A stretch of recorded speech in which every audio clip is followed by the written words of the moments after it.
Halo chess lovers, berjumpa lagi di channel Dunia Catur.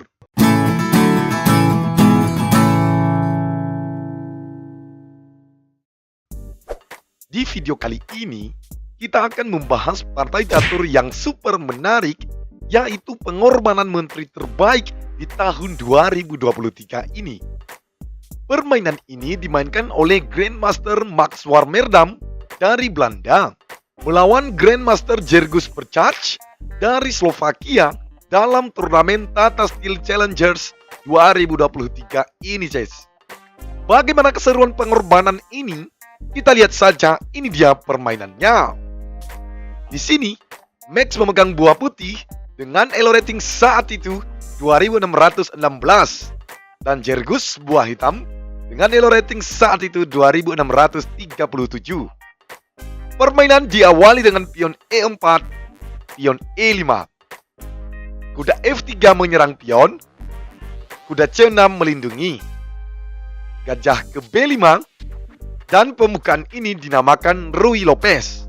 Bagi teman-teman yang mau melihat jebakan dari pembukaan Ruy Lopez ini, silakan cek saja videonya. Ada linknya di deskripsi video ini. Kemudian kuda ke E7, kuda C3, kuda G6, gajah C4, gajah ke C5, pion H4, pion H6, kuda ke D5, kuda E7, pion ke C3, raja rokade pendek, lalu Max kuda ke G5, pengorbanan kuda. Di sini Max mencoba memasang jebakan chess. Kita analisis langkah ini. Jika di sini hitam pion pukul kuda, maka pion kali pion. Lihat, menteri putih ini akan ke H5, lalu ancaman skakmat di petak H8. Jika di sini pion maju mengontrol petak H5, maka kuda akan ke F6 skak. Raja hanya bisa ke G7, lalu benteng naik dan skakmat. Atau pilihan langkah lain, bagaimana kalau kuda ke F5 dengan tujuan akan menutup jalur serangan benteng di H6? Maka kuda akan ke F6 skak. Jika pion kali kuda, maka menteri ke H5 dan lagi-lagi ancaman skakmat di H7. Jadi chess, bisa kita katakan jebakan catur ini sangat mematikan bagi buah hitam. Silakan dipelajari lagi ya kawan-kawan. Pembukaan ini barangkali bisa terpakai dalam praktik catur teman-teman semua. Oke chess, kita kembali ke permainan. Karena lawannya juga sama-sama Grandmaster, ya pastinya saja Jergus tahu ya chess kalau ini jebakan mematikan. Jadinya di sini Jergus menjawab dengan kuda kali kuda, pion kali kuda. Pion B5 mengusir gajah. Gajah mundur ke B3.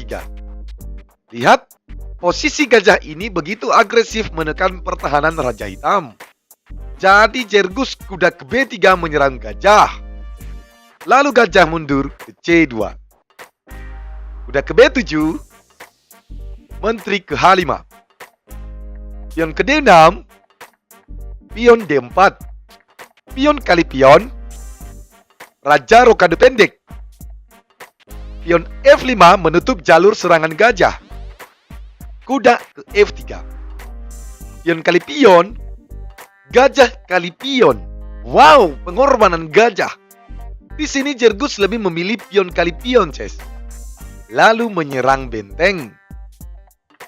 Max benteng ke E1, menteri ke F6 menyerang gajah. Gajah mundur ke D2, gajah ke D7. Dengan tujuan berikutnya ke E8, mengusir menteri. Kemudian Max gajah ke C3 menyerang menteri. Lihat chess, jika di sini menteri pukul gajah, maka boom, kuda ke G5 dan ancaman skakmat di H7. Jadi di sini Jergus menjawab menteri ke H6 melaga menteri. Dan dari sinilah awal kehancuran hitam, Ces. Saya mengajak teman-teman semua menemukan langkah terbaik sehingga putih akan memenangkan permainan ini dalam beberapa langkah saja ke depannya. Oke, Ces. Saya beri waktu 5, 4, 3, 2, 1. Go! Benteng ke E7. Wow! Di sini Max mengorbankan menterinya, Ces. Lihat, di sini Jergus memilih menteri kali menteri, lalu benteng kali pion Ska. Raja hanya bisa ke H8, kemudian benteng ke F7, Ska gajah. Raja balik lagi ke G8. Max kemudian benteng kembali ke G7 Ska. Raja hanya bisa ke G8. Benteng kali gajah Ska. Benteng menutup. Gajah kali benteng Ska. Raja ke G8. Benteng G7 Ska. Raja ke F8. Kuda ke G5. Dan jelas di sini Jergus tidak dapat berbuat apa-apa lagi, Ces. Gajah kali pion Ska. Benteng kali gajah. Kuda ke C5. Gajah kali pion. Menteri ke E8. Dan akhirnya kuda ke H7. Ska mat. Wow, luar biasa pengorbanan menteri dari Max Warmerdam ini, Ces. Pengorbanan ini masuk sebagai salah satu nominasi pengorbanan menteri terbaik di tahun 2023 ini, Ces. Oh ya, Ces, sampai di sini saja video kali ini ya. Terima kasih sudah menonton. Sampai jumpa di video-video saya berikutnya. Salam Gens Unasumos.